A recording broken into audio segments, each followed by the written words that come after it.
안녕하세요. 반갑습니다. 주갈성의 성경 가이드 시간입니다. 오늘은 우리가 에스겔 7번째 공부하는 시간입니다. 여러분들 오늘 금요일이라서 거의 한 주가 다 지났는데 이번 한 주 잘 지내셨는지 모르겠습니다. 올 마무리 잘 하시고요. 여러분 우리가 지금 에스겔을 공부하고 있는데 한번 전체 우리가 어디에 있는지 한번 점검을 좀 해보도록 하겠습니다. 여러분 에스겔은 크게 세 부분으로 나뉘는데 앞부분은 유다의 유다의 죄와 그에 따른 심판에 대한 이야기가 24장까지 나옵니다. 물론 요 앞에 1장서부터 3장까지가 에스겔이 좀 소명받는 장면이 장황하게 나오죠. 그거 말고는 전체가 유다의 죄에 대한 얘기를 하고 있고, 그 다음에 이 25장서부터 32장까지는 이방 나라에 대한 심판 이야기가 쭉 나옵니다. 모든 선지자서가 이방 나라에 대한 심판 이야기를 하고 있는데 이 에스겔서도 마찬가지입니다. 25장서부터 32장까지는 이방 나라의 심판에 대한 이야기가 나오고 그 이후 33장서부터 마지막 48장까지는 이스라엘의 회복에 대한 이야기가 나옵니다. 여러분 제가 에스겔 처음 시작할 때 이 에스겔이라고 하는 그 주제 중에 가장 중요한 주제가 뭐냐? 성전을 중심으로 이 모든 것을 설명한다고 그랬죠? 그래서 이 앞부분에는 이스라엘의 죄에 대한 이야기를 하면서 에스겔에게 환상을 보여주세요.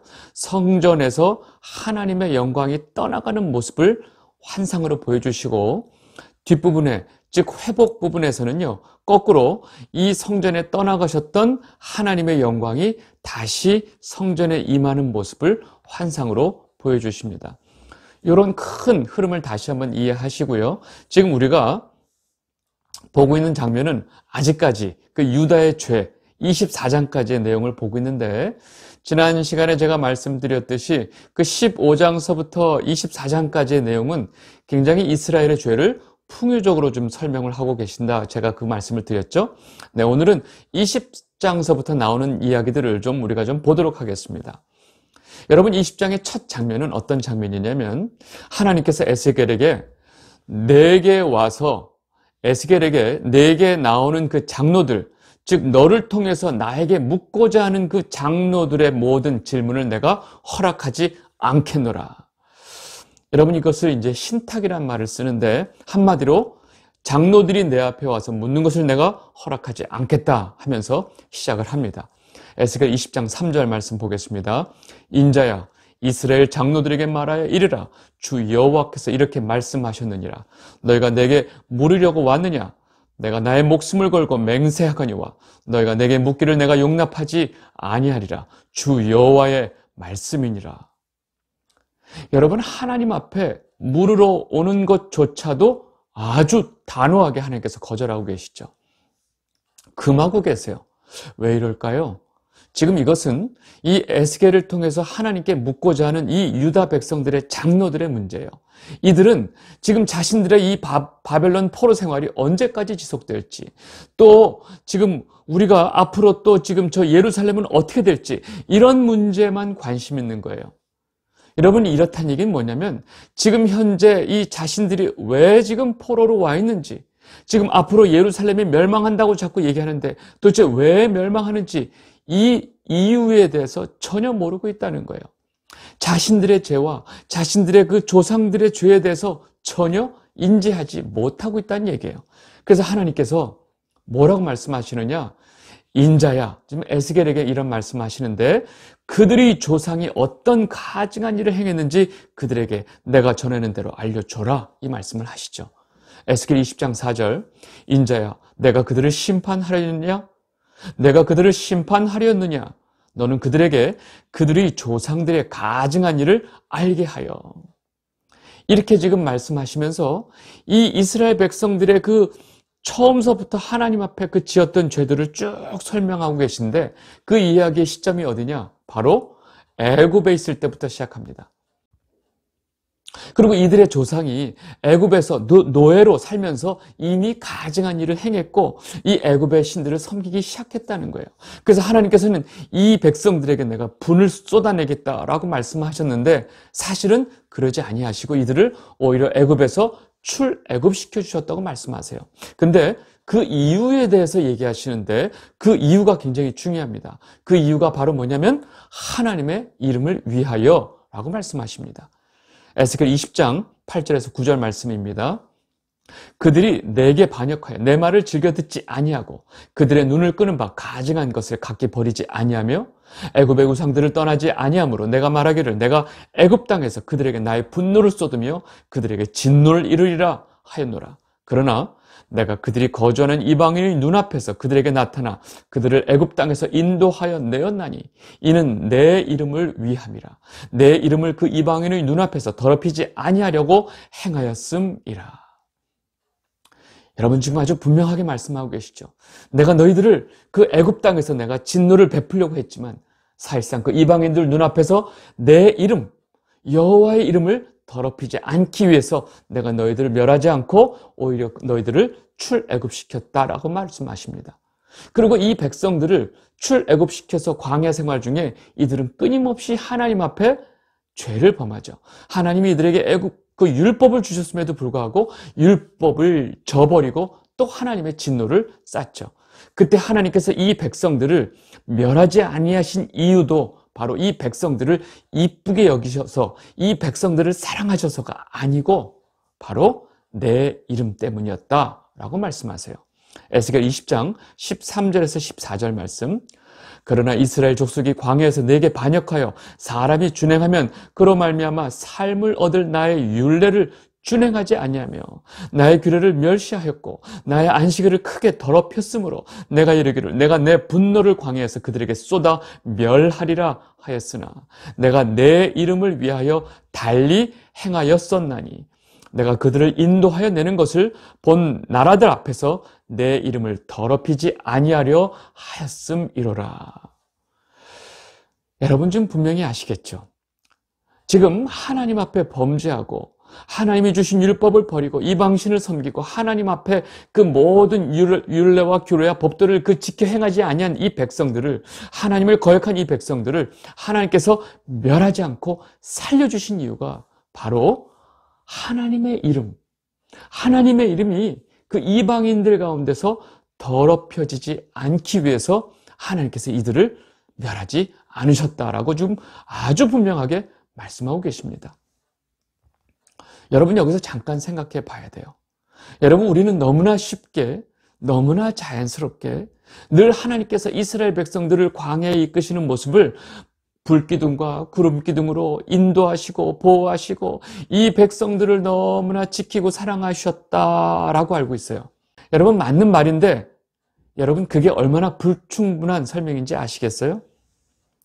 여러분 우리도 이렇게 광야 같은 삶을 살고 있지만 하나님께서 우리를 사랑하셔서 우리를 불기둥과 구름기둥으로 우리를 인도하시고 지켜주신다라고 우리는 알고 있죠. 여러분 근데 우리는 뭔가 놓치고 있는 거예요. 여러분 이 죄에 대한 얘기를 놓치고 있는 거예요. 왜요? 이스라엘 백성들은 끊임없이 하나님 앞에 죄를 범했고 하나님을 거역했고 하나님의 진노를 샀어요. 그때마다 하나님께서 이 이스라엘 백성들을 그냥 다 쳐서 멸했다면 아마 수십 번은 다 죽었을 거예요. 그런데 이들을 멸하지 않고 끝까지 가나안으로 인도하신 이유가 어디 있었냐? 바로 하나님의 이름 때문이라는 거예요. 여러분 이 말씀은 이스라엘 백성들에게만 적용되는 이야기가 아니에요.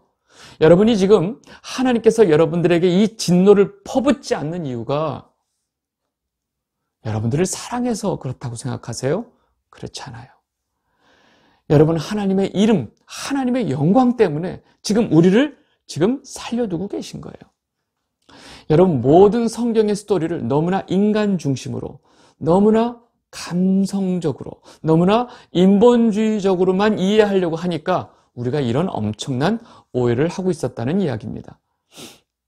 여러분 성도에게 있어서 이 하나님의 이름, 그 이름 너무나 중요합니다. 여러분 예수님의 제자들이 이제 사도행전 이 사도들이 그 일을 할 때 무슨 말을 하느냐? 우리는 그 이름을 위하여 어떤 능력 받는 일도 기쁘게 여겼다라고 얘기해요. 사도행전 5장 41절 보세요. 사도들은 그 이름을 위하여 능력 받는 일을 합당한 자로 여기심을 기뻐하면서 공회 앞을 떠나니라. 여러분, 예수 그리스도의 이름, 그것도 역시 하나님의 이름이죠. 예수 그리스도의 이름으로 인해서 능력받는 것에 내가 합당한 자로 여겼다는 거예요. 여러분, 베드로도 우리가 그리스도인으로서 이 땅에서 고난을 받으면 우리가 그 이름으로 오히려 하나님께 영광을 돌려라 라고 권면을 하고 있어요. 베드로전서 4장 16절 보겠습니다. 만일 그리스도인으로 고난을 받으면 부끄러워하지 말고 도리어 그 이름으로 하나님께 영광을 돌려라. 여러분, 하나님의 이름과 성도는요, 뗄래야 뗄 수가 없습니다. 왜요? 성도는요, 그 이마에 하나님의 이름이 써 있는 자이기 때문에 그렇습니다. 요한계시록 14장 1절, 또 내가 보니 보라, 어린 양이 시온산에 섰고 그와 함께 14만 4천이 서 있는데 그들의 이마에는 어린 양의 이름과 그 아버지의 이름을 쓴 것이 있더라. 여러분, 성도는요, 그 이마에 예수 그리스도의 이름, 그리고 그 아버지 하나님의 이름이 써 있는 자들이에요.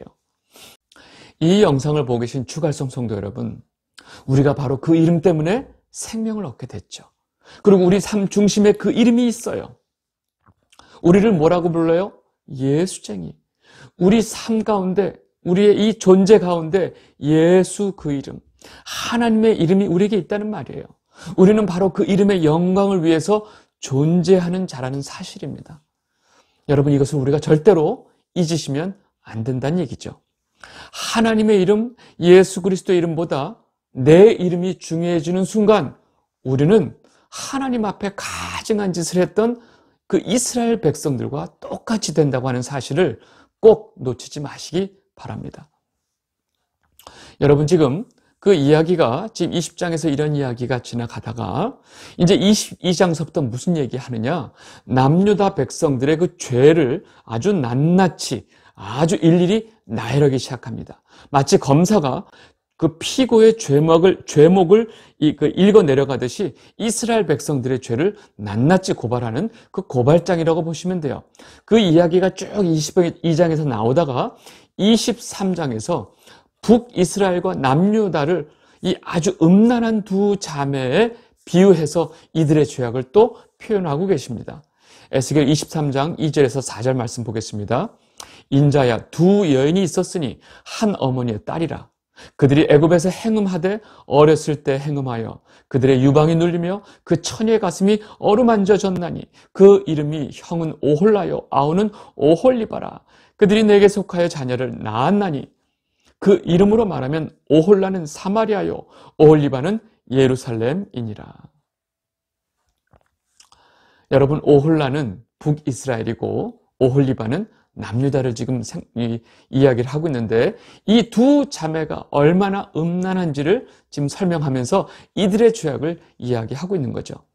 여러분, 그 언니라고 말하는 오홀라, 즉 북이스라엘은 아수르 사람들을 사모하고 또 이 아수르 사람들과 같이 행음하면서 몸을 더럽혔다고 말을 합니다. 에스겔 23장 5절과 7절, 8절 말씀 보겠습니다.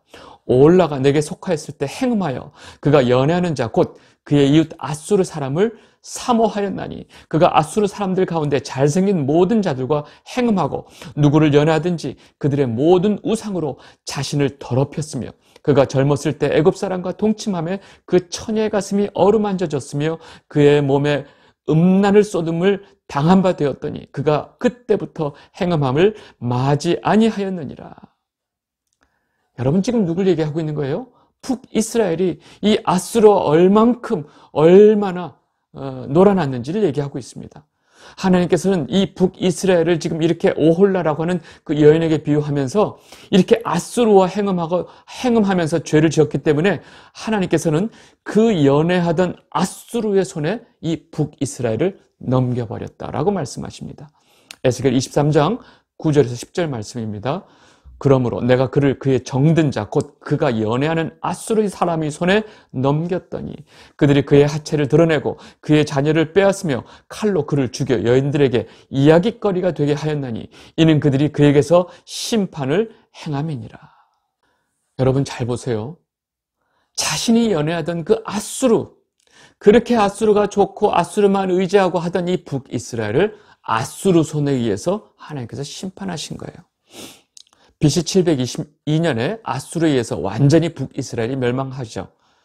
여러분, 이런 모습을 본 그 언니 오홀라가 이렇게 자기가 연애하던 앗술에 의해서 심판받는 것을 본 그 동생은 정신을 차려야 될 텐데 오히려 그의 동생 오홀리바는 더 그 간음함이 심했다고 말을 합니다. 에스겔 23장 11절, 그 오홀리바가 이것을 보고도 그의 형보다 음욕을 더하며 그의 형의 간음함보다 그 간음이 더 심함으로 그의 형보다 더 부패하여 졌느니라. 여러분, 지금 이 오홀리바 동생은 누구죠? 남유다예요.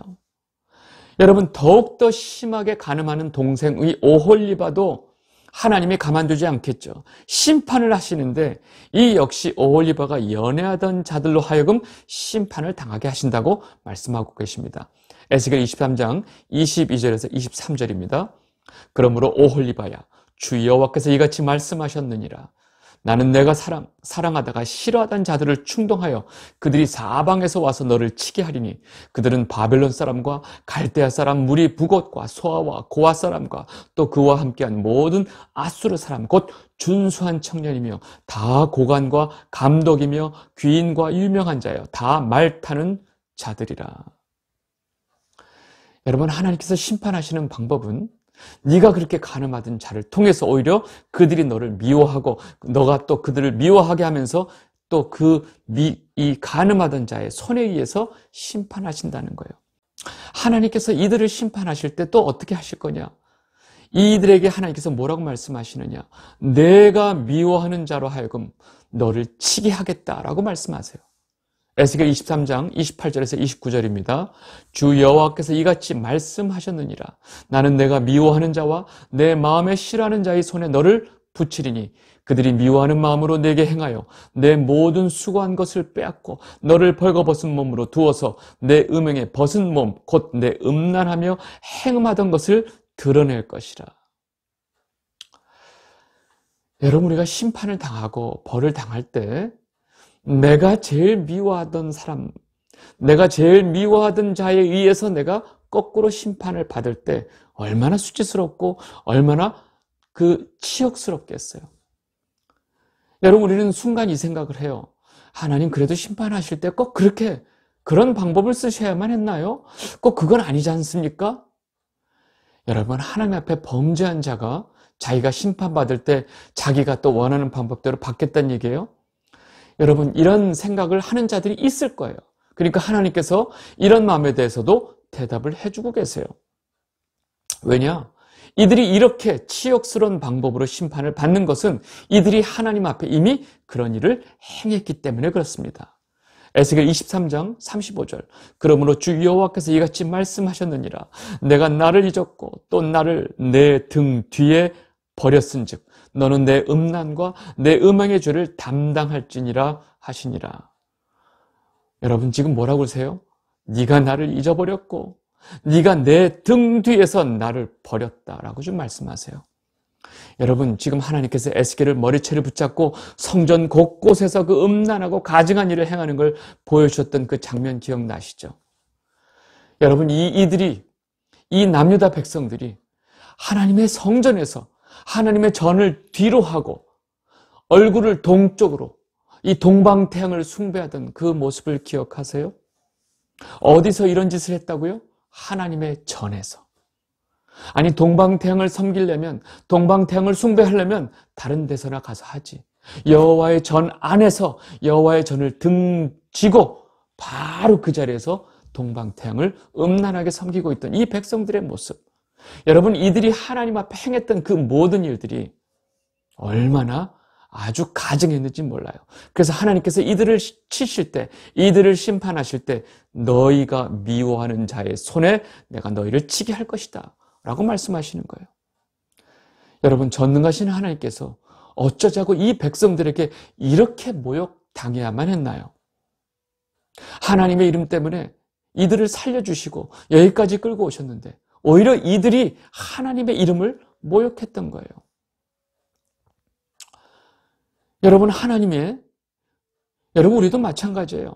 우리가 지금 이렇게 번영할 수 있었고, 지금 우리가 이렇게 교회가 이렇게 성장할 수 있었던 게 우리가 잘해서 이렇게 됐다고 생각하세요? 여러분, 우리를 이제까지 보호하신 것이 우리를 사랑하셔서 그렇다고 생각하세요? 아니에요. 하나님의 이름 때문에 하나님이 우리를 지켜주셨는데 오히려 우리가 지금 하나님의 이름을 온갖 욕되게 하고 있다는 얘기예요. 여러분, 결국 우리도 역시 우리가 미워하는 자의 손에 의해서 우리를 치신다는 거죠. 이해하시겠어요? 여러분, 제가 오늘 마지막으로 다루어야 될 내용은요, 참 이해하기 어려운 내용입니다. 하나님께서 에스겔에게 뭐라고 말씀하시느냐?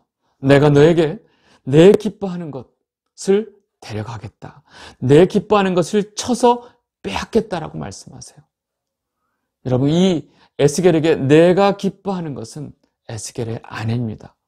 다시 말해서 하나님께서 에스겔아 잘 들어. 내가 내 아내를 쳐서 데려갈 것이다. 그런데 잘 들어. 내 아내가 죽은 다음에 너는 울거나 슬퍼하거나 장례를 치르지 말아라. 에스겔 24장 16절에서 17절 말씀입니다. 인자야, 내가 내 눈에 기뻐하는 것을 한번 쳐서 빼앗으리니 너는 슬퍼하거나 울거나 눈물을 흘리거나 하지 말라. 죽은 자들을 위하여 슬퍼하지 말고 조용히 탄식하며 수건으로 머리를 동이고 발에 신을 신고 입술을 가리지 말고 사람이 초상집에서 먹는 음식물을 먹지 말라 하신지라. 여러분, 이 말씀이 이해가 되세요? 에스겔은 하나님의 이 말씀을 듣고 이 말씀을 그대로 백성들에게 전하고 집에 왔는데 저녁 때 아내가 죽습니다. 그러고 나서 에스겔은 하나님이 시키는 대로 슬퍼하거나 울거나 눈물을 흘리지도 않고 조용히 탄식하면서 머리에 수건을 동이고 하나님이 시키는 대로 그대로 행합니다. 에스겔 24장 18절. 내가 아침에 백성에게 말하였더니 저녁에 내 아내가 죽었으므로 아침에 내가 받은 명령대로 행하매. 여러분, 왜 하나님께서 이렇게 하셨을까? 여러분, 하나님께서는 이렇게 아내가 죽었음에도 불구하고 슬퍼하지도 못하고 울지도 못하고 괴로워하지도 못하면서 또 이 죽은 자를 위해서 아무것도 할 수 없는 이 상황 속에서 에스겔이 얼마나 고통스러울까? 누구보다도 그 고통을 하나님께서 아시겠죠. 근데 왜 에스겔에게 이런 고통을 주셨을까? 그리고 에스겔이 행하는 그 모든 모습을 보고 남유다 백성들이 너 도대체 지금 뭐 하는 거야? 네 아내가 죽었는데 왜 그래? 라고 말을 할 거 아니에요? 근데 에스겔이 그러는 거예요. 너희들이 곧 그렇게 될 것이다. 하나님이 내게 이걸 통해서 너에게 알려주셨다. 라는 것을 보여준 거예요. 다시 말해서 남유다 백성들도 똑같은 일을 겪게 될 텐데 이러한 모든 일에 대한 하나의 표징처럼 에스겔을 통해서 보여주신 거죠. 에스겔 24장 21절에서 23절 말씀입니다. 너는 이스라엘 족속에게 이르기를 주 여호와의 말씀에 내 성소는 너희 세력의 영광이요 너희 눈의 기쁨이요 너희 마음의 앞김이 되려니와 내가 더럽힐 것이며 너희의 버려둔 자녀를 칼에 엎드러지게 할지라. 너희가 에스겔이 행한 바와 같이 행하여 입술을 가리지 아니하며 사람의 음식물을 먹지 아니하며 수건으로 머리를 동인 채 발에 신을 신은 채로 두고 슬퍼하지도 아니하며 울지도 아니하되 죄악 중에 패망하여 피차 바라먹으며 탄식하리라.